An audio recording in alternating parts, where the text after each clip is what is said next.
ये काल चक्र है।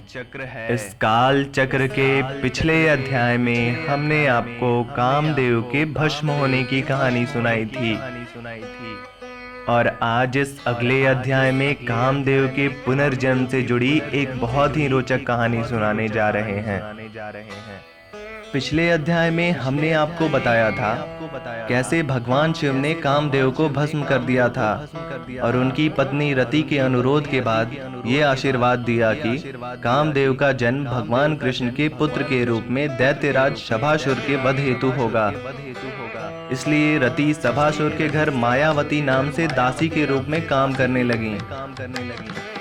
समय आने पर माता रुक्मिणी ने अति सुंदर बालक को जन्म दिया। उस बालक के सौंदर्य, शील, सद्गुण आदि सभी श्री कृष्ण के ही समान थे। जब दैत्यराज सभासुर को ये पता चला कि उसका शत्रु यदुकुल में जन्म ले चुका है, तब वह वेश बदलकर प्रसूतिका गृह से उस 10 दिन के शिशु को हर लिया और उसे समुद्र में डाल दिया। समुद्र में उस शिशु को एक मछली निगल गई। वह मछली एक मछुआरे की जाल में आ फंसा। मछुआरे ने संभासुर की रसोई में भेज दिया। जब उस मछली का पेट फाड़ा गया तो उसमें एक अति सुंदर बालक निकला। उसको देखकर संभासुर की दासी मायावती के आश्चर्य का ठिकाना न रहा। वह उस बालक को पालन पोषण करने लगी। तभी देवर्षि नारद वहां आए और मायावती को सारा वृतांत सुनाया और बताया कि ये आपके पति कामदेव हैं और इन्होंने यदुकुल में जन्म लिया है। इनको संभासुर समुद्र में डाल आया था। उस बालक का नाम प्रद्युमन रखा गया।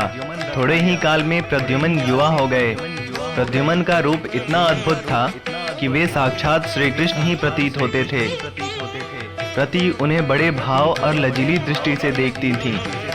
तब प्रद्युमन जी बोले कि तुमने माता के जैसा मेरा लालन पालन किया है, फिर तुम में ऐसा परिवर्तन क्यों देख रहा हूँ?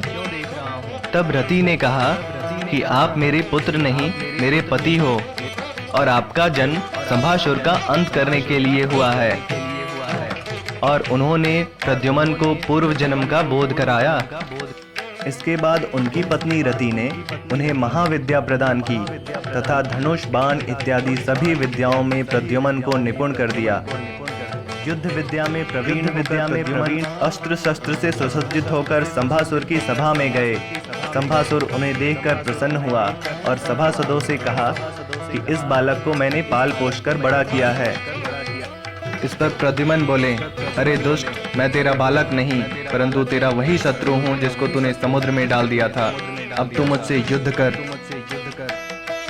प्रद्युमन के इन वचनों को सुनकर संभासुर बहुत क्रोधित हुआ और उसने अपने वज्र समान गदा से प्रद्युमन पे प्रहार कर दिया। प्रद्युमन भी पूरी तैयारी के साथ आए थे। उन्होंने पल भर में ही उस गदा का प्रहार विफल कर दिया। उस असुर ने अब माया जाल से प्रद्युमन पर अनेकों प्रहार किए, किंतु प्रद्युमन ने महाविद्या की मदद से उसके हर माया को विफल करते गए। उन्होंने अपने तीक्ष्ण तलवार से संभासुर का सर काटकर भूमि पर गिरा दिया। उनके इस अद्भुत पराक्रम को देखकर देवता गणों ने उनकी स्तुति कर पुष्प वर्षा की और इस तरह देवी रति और भगवान कामदेव का पुनः मिलन हुआ। और आज का श्लोक ज्ञान, नास्ति विद्या समम चक्षु, नास्ति सत्यम समम तपः, नास्ति राग समम दुखम, नास्ति त्याग समम सुखम। अर्थात विद्या के समान आँख नहीं है, सत्य के समान तपस्या नहीं है, आसक्ति के समान दुख नहीं है और त्याग के समान सुख नहीं है। अगर आपको हमारी ये प्रेरणादायी पौराणिक कहानी पसंद आई है तो हमारे इस वीडियो को लाइक करें और ऐसी बहुत सारी पौराणिक कहानियाँ जानने के लिए हमारे इस चैनल को जरूर सब्सक्राइब करें। धन्यवाद।